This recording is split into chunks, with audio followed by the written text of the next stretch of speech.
All right. Another hot one.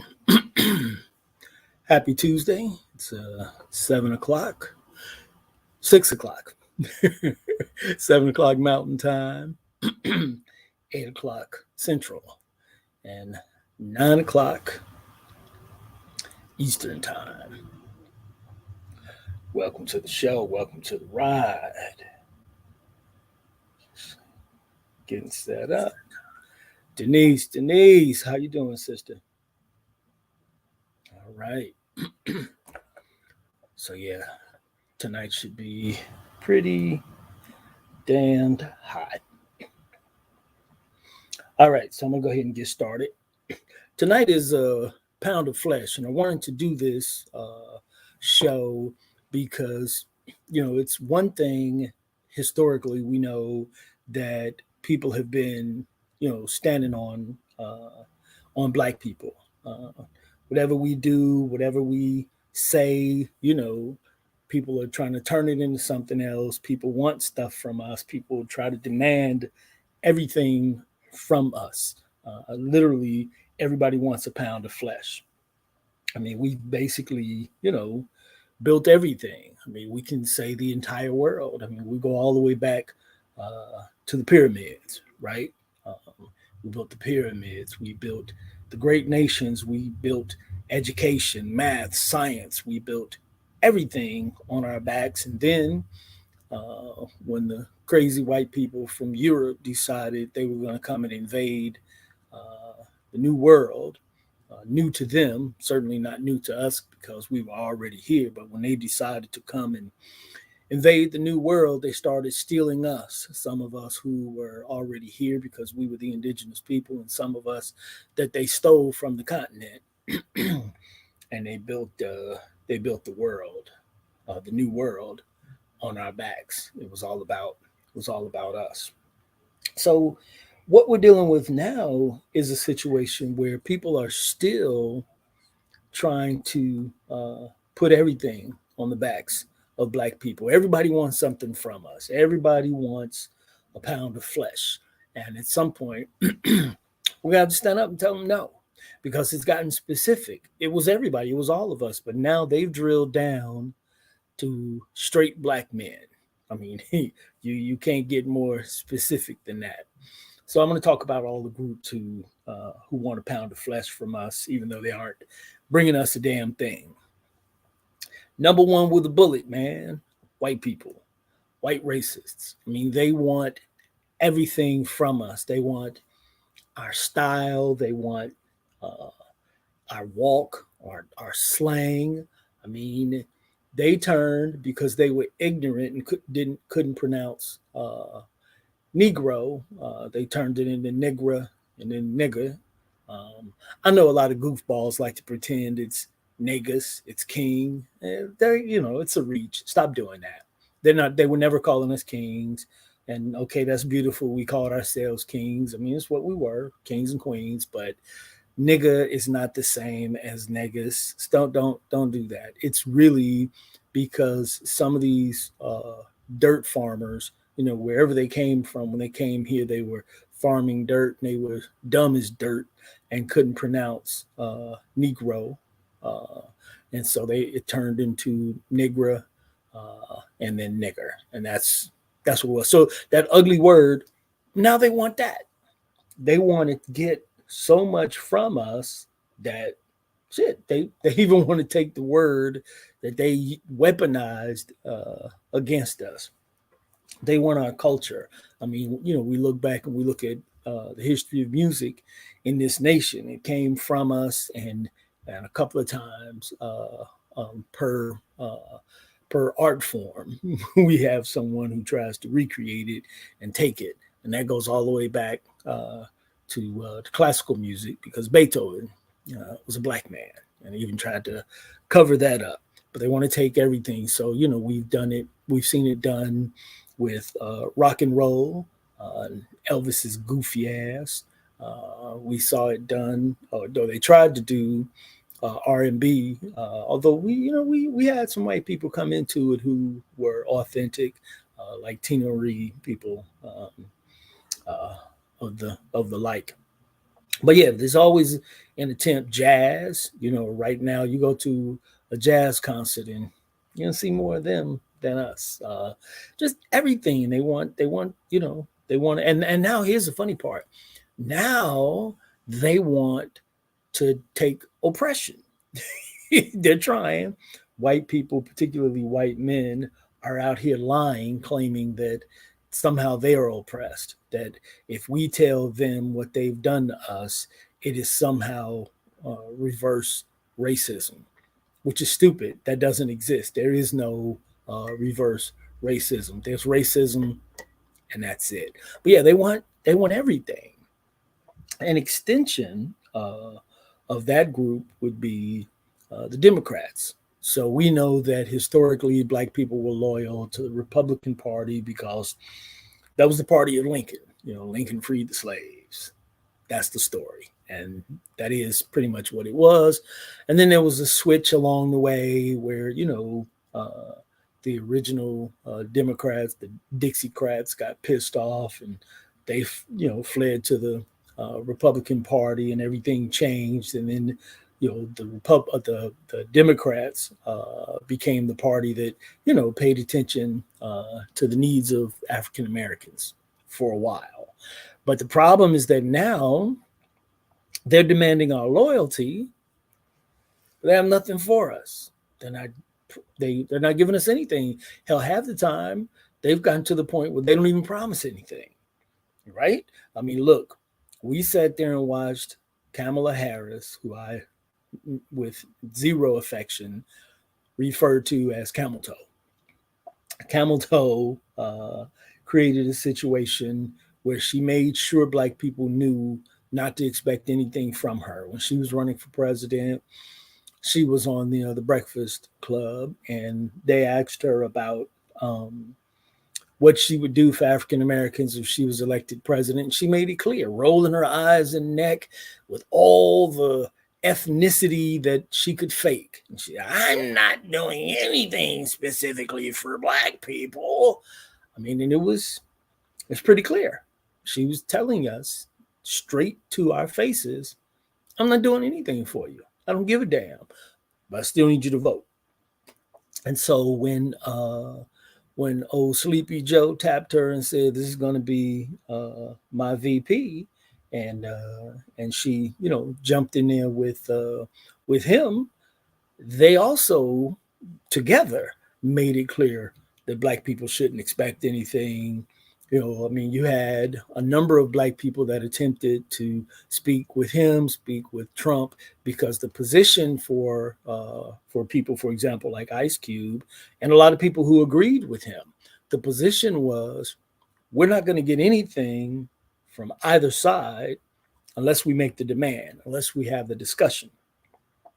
But people decided to follow the Democratic Party and tell black people to shut up, especially black men. Black people turned on Ice Cube. You would have thought that he was running around slapping babies. And it was so ugly because the Democratic Party was basically letting black people know, you're not going to get anything from us, but we still want our pound of flesh. And old Sleepy Joe even said it. He said, if you don't vote for me, you ain't black, which was so bizarre to me. Look, I've been around white people all my life. I went to college, University of Iowa. I never let white people talk to me like that. So that was just really, really strange to hear this ignorant racist say something so bold.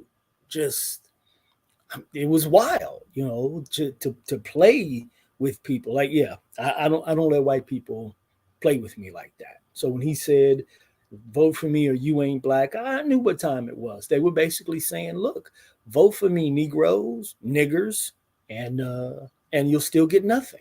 You'll get nothing, and you will like it, and you will tell everyone about the nothing that you got, and you will celebrate it. They were basically saying, We want our pound of flesh. And they made it really, really clear who they really wanted that pound of flesh from, because they started praising black women early on and pandering to black women. Because black men, they weren't talking to you when they started talking about the chucks and pearls. They weren't talking to you. And they weren't talking to you when they were talking about stroll to the polls. They were talking to black women, and the effort was to use black women to then try to, whip those bad black men, those bad nigger boys, whip them into shape. The Democrats wanted their pound of flesh, and they still do. I mean, at this stage in the game, they're actually thinking that they can still pander to us in a way that doesn't paint them in a corner and make them have to do anything for us. They can continue to ignore us being shot and killed in the street while they're demanding that we vote. It makes no sense that the Asians, because people were saying the Asian flu and taunting them. And I mean, yeah, a couple of them got jumped on, there were a couple of fights.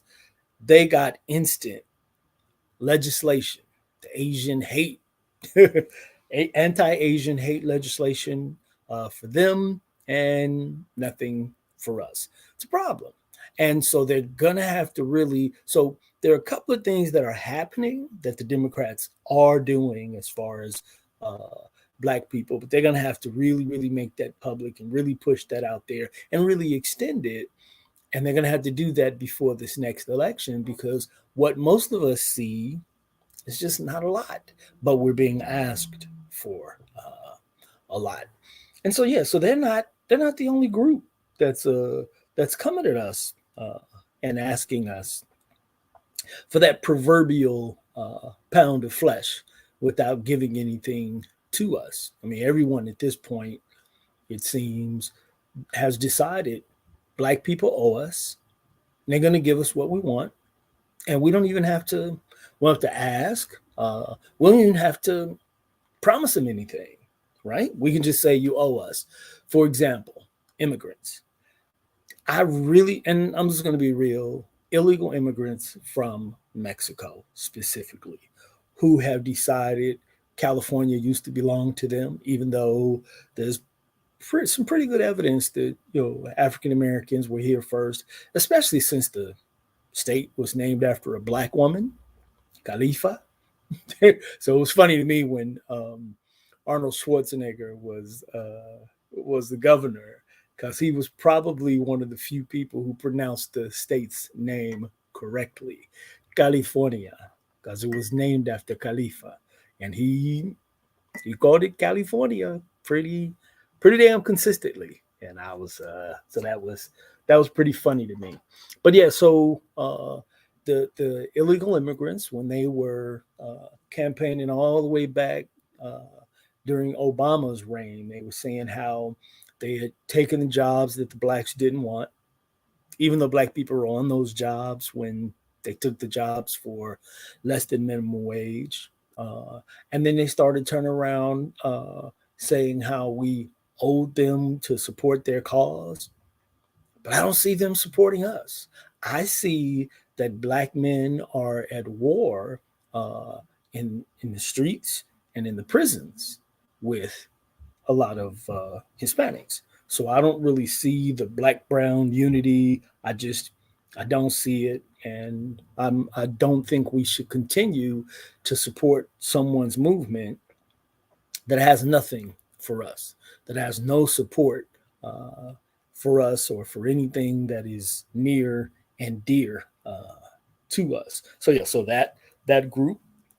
Now here's the hot button group, and this one, they they'll come after. Well, I don't care if they come after me. I'm not really, even that concerned with what they do and what they talk about uh, at this point in the game. Hang on a second. So for me, what we're dealing with a situation where I didn't even say the name of the group, but I'm sure you can figure it out by now.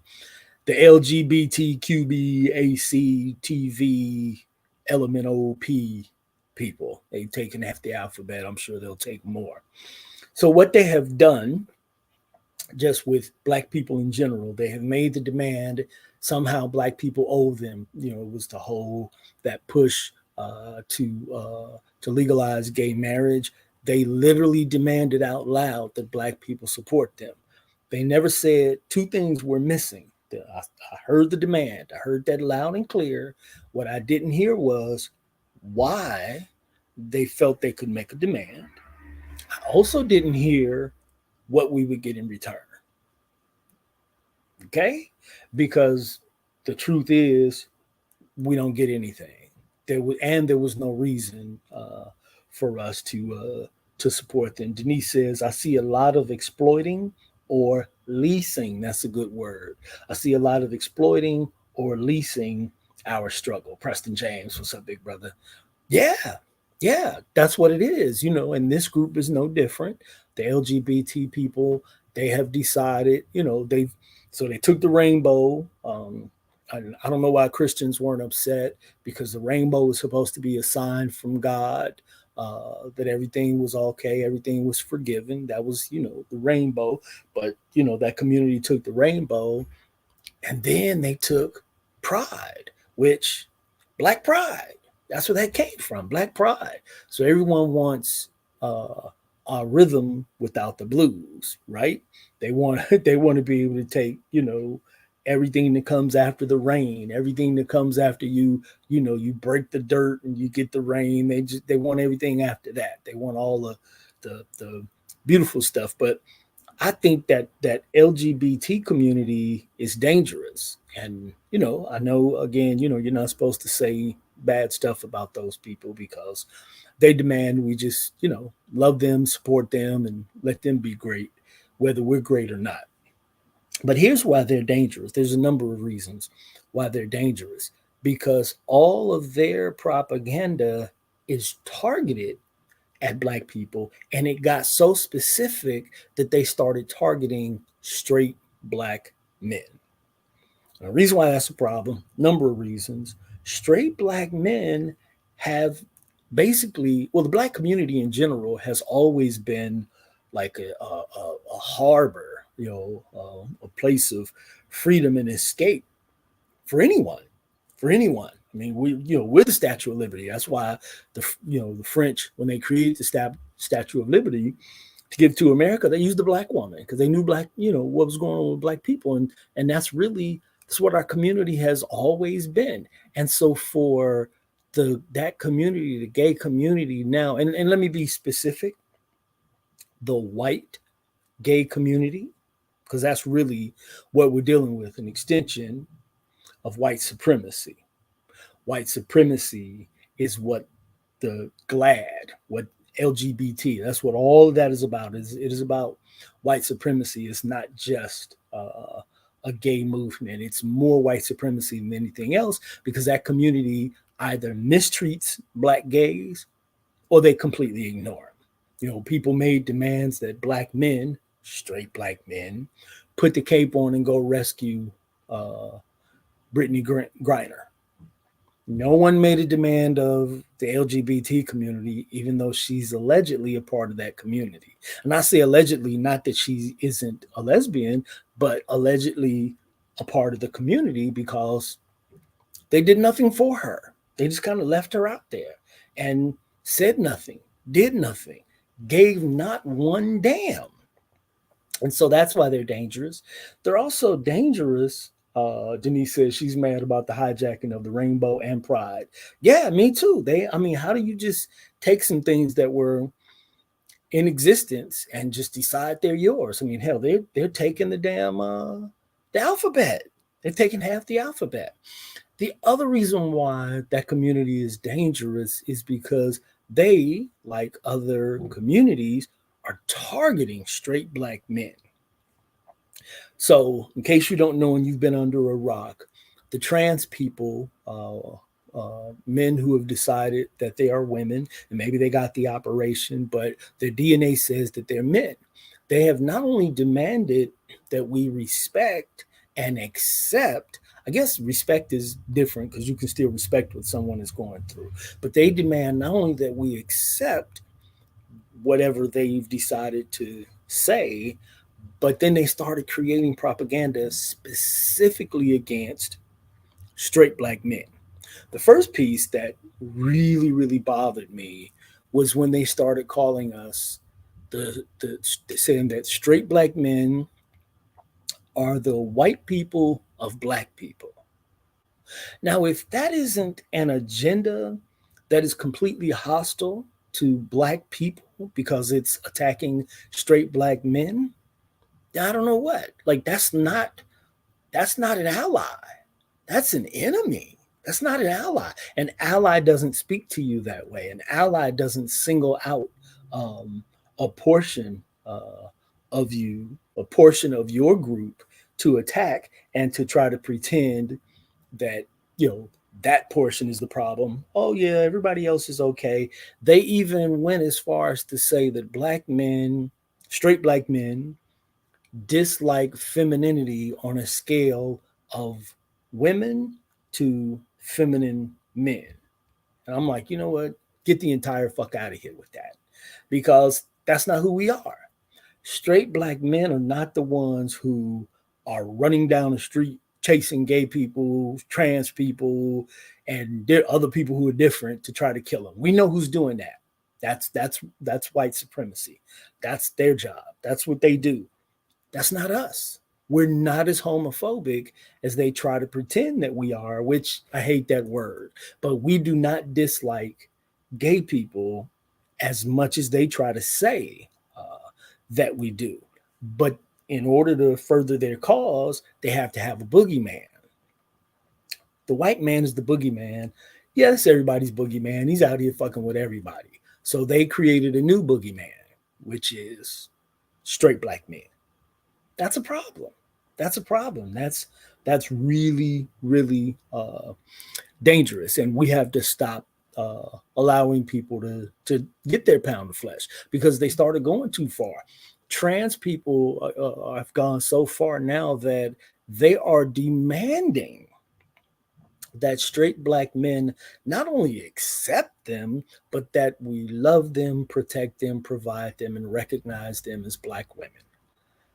No, no, and no. No to all of that. We're not doing any of that because we don't have to. We're not obligated to. And once again, there's no reason for the demand and there's nothing being offered in return. Just give me that pound of flesh, and in return, I'll give you nothing. I'll give you nothing and you'll like it, except we won't. And I'm suggesting, that more of us just turn away. It's not hatred to tell someone that you don't want what they're offering. It's not hatred to tell someone you don't want to do what they're asking you to do. It would be self hatred for us to continue to turn to every community and say, hey, whatever you want, we'll do it. That's self hatred. And if they're asking us for these things, if they continue to make demands and they have nothing to offer, they are the ones who are full of hate. They're the ones who are full of hate, who are full of piss and vinegar to say all of this ignorant, ugly shit about black people, specifically straight black men.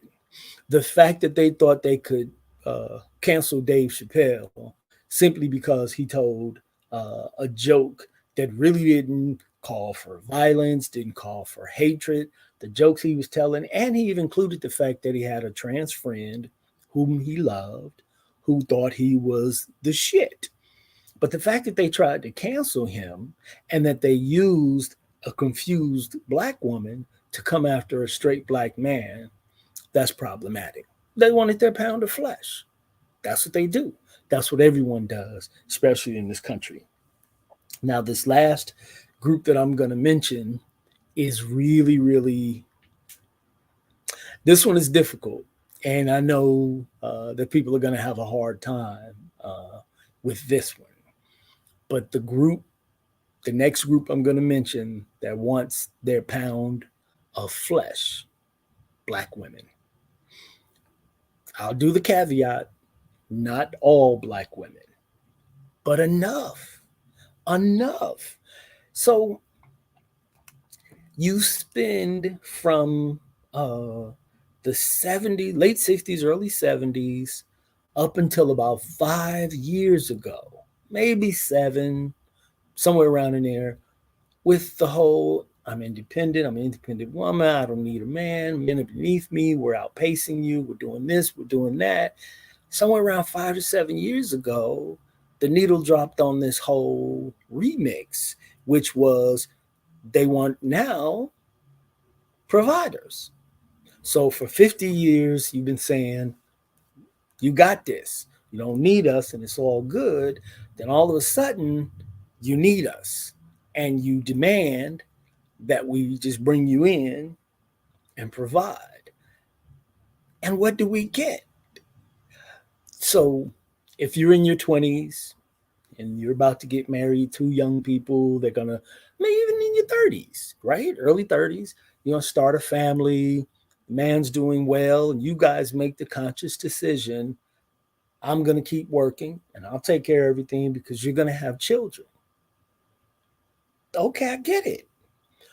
But to be in your 40s, because those are the people who I'm having problems with.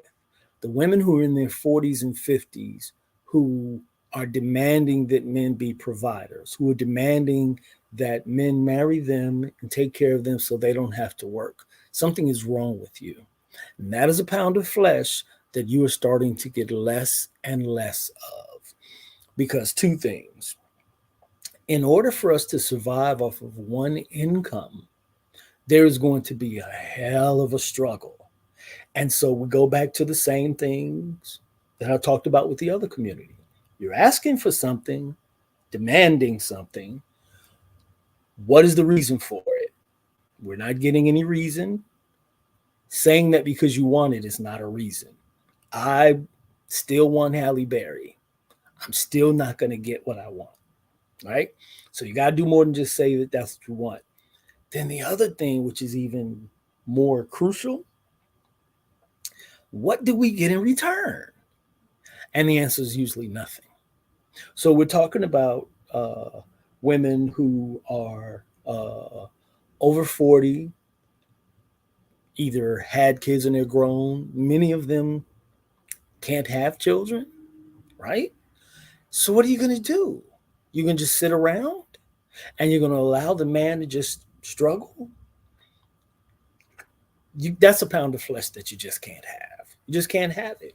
And I am happy that more men are actually standing up to that bullshit. Right? Like you black women, you were able to get away with it before, even though it wouldn't last long because it's hard for the man to maintain that if he's not making like some serious money, and it's hard for him to maintain it if you are not being a partner. Like, a lot of these women who are asking for men to be providers, they don't want to cook, they don't want to clean, they're not even tempered, they're not nice people. I'm just being honest. They're not nice people. The beautiful, sweet, and kind women that the brothers are looking for, because yeah, they do exist. We know that. We're not saying they don't. They're not the ones who are asking for a man to just take care of them so that they can just sit at home. If you've got babies, I get it. Look, I have a cousin. He and his wife, there are 4 kids in that house. He has made a decision that he wants her to, not work so that she can take care of the kids, so she can take care of the house. He made that decision. She had to make her peace with it because she realized it was good for them and he could do it. But to walk up to a man who is basically a stranger and ask for all these things, you don't want um, you don't want to have a conversation about forming a partnership, right?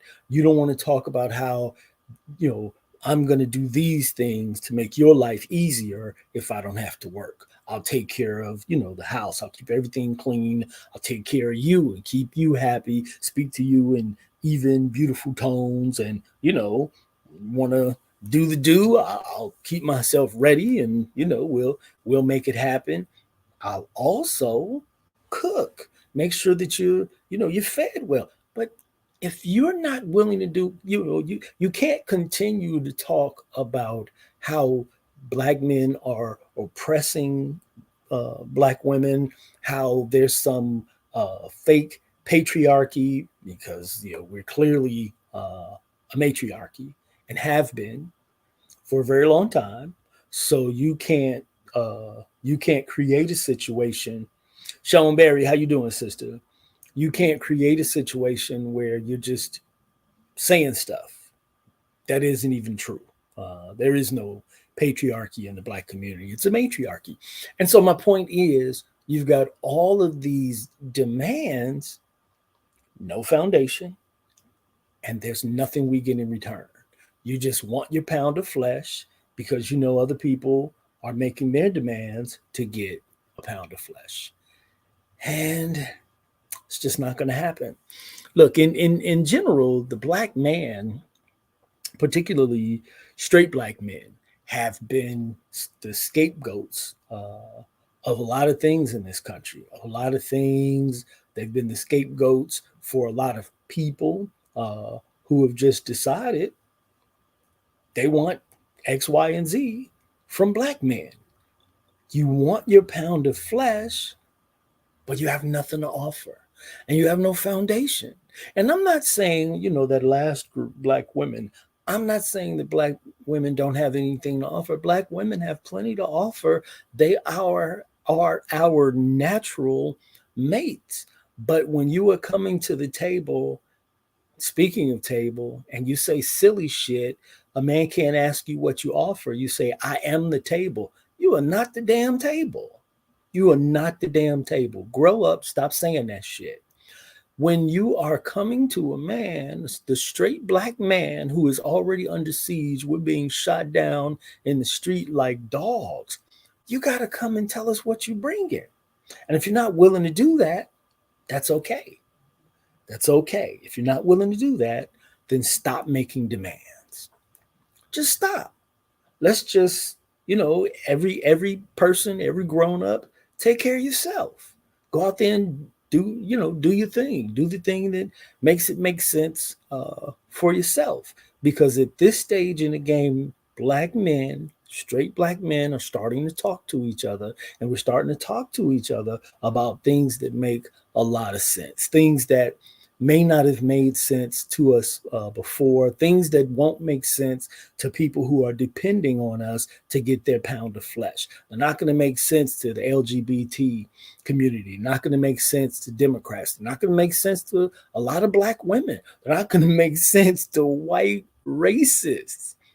Black men are at the point in time where we really have to just go into, retreat mode, start talking to each other, and start making some real decisions about who we are, so that we can get into self preservation.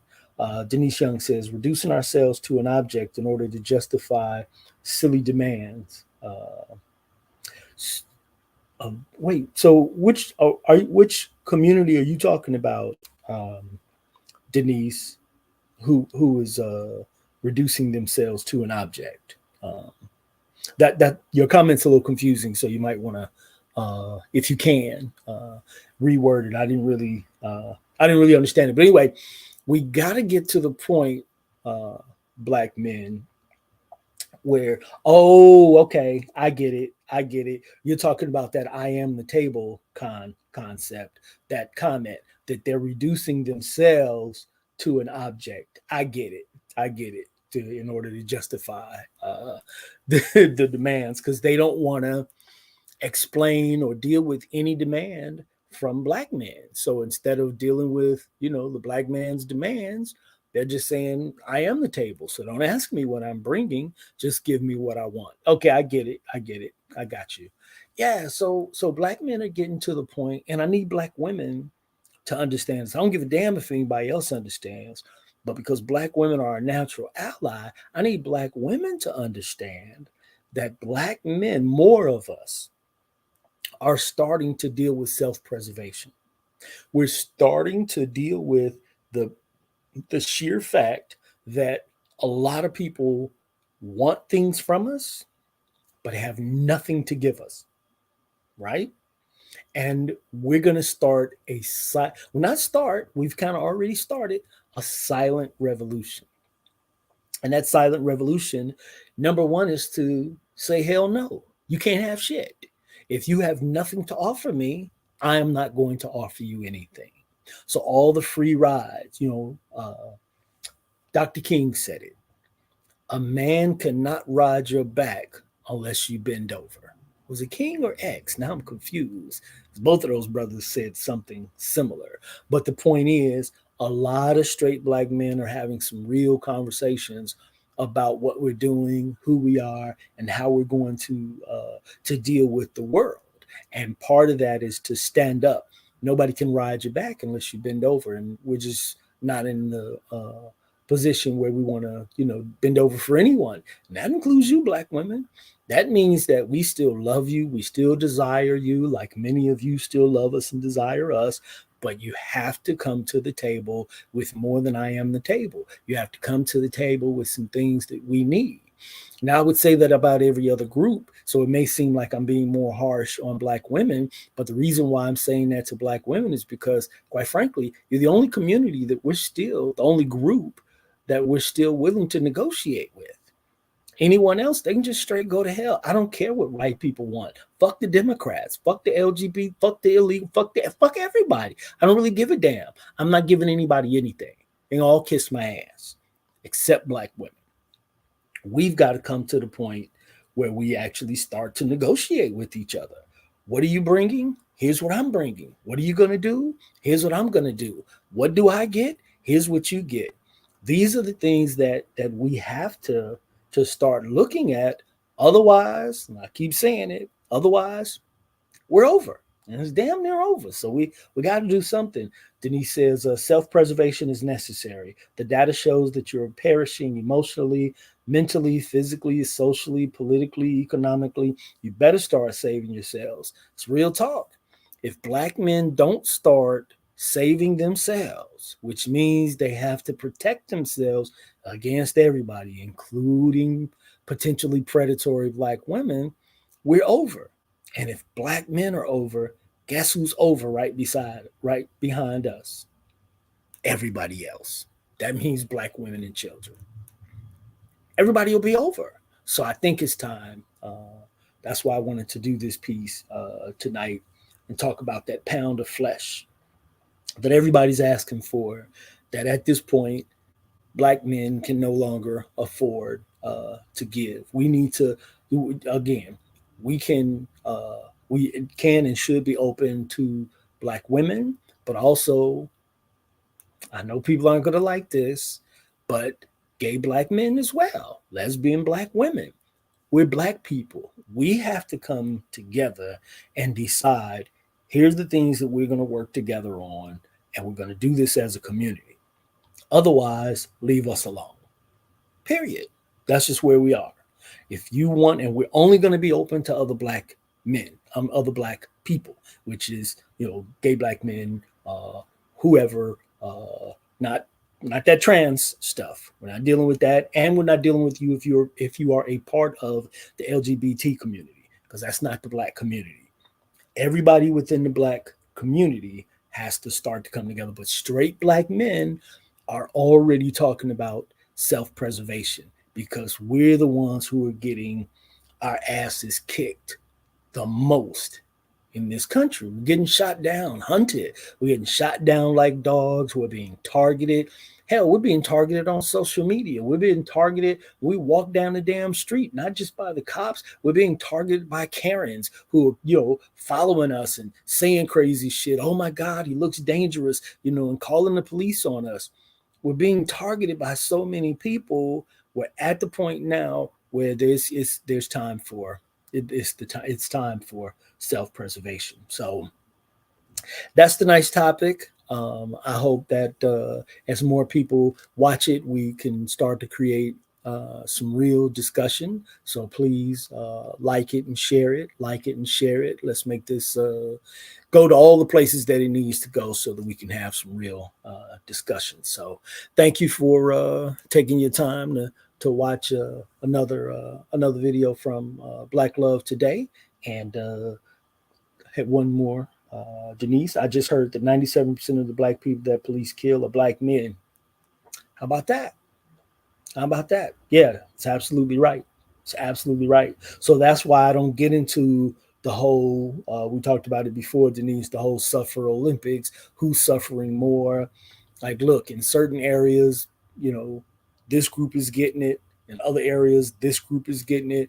But we know, like I said, black men are getting shot dead in the street, at a rate that's higher than black men killing each other. Stop that bullshit, because that's what they want you to focus on, instead of focusing on who's actually doing some real killing. And it's the cops. It's the cops. They're doing some real killing without without even provocation. So anyway, Thursday, Denise is going to do 4 Hour Sisters. I know it's going to be a hot one. So we'll see you at Thursday at 6. 4 Hour Sisters. Black Love Today. Remember, like and share, like and share. Take care. Peace.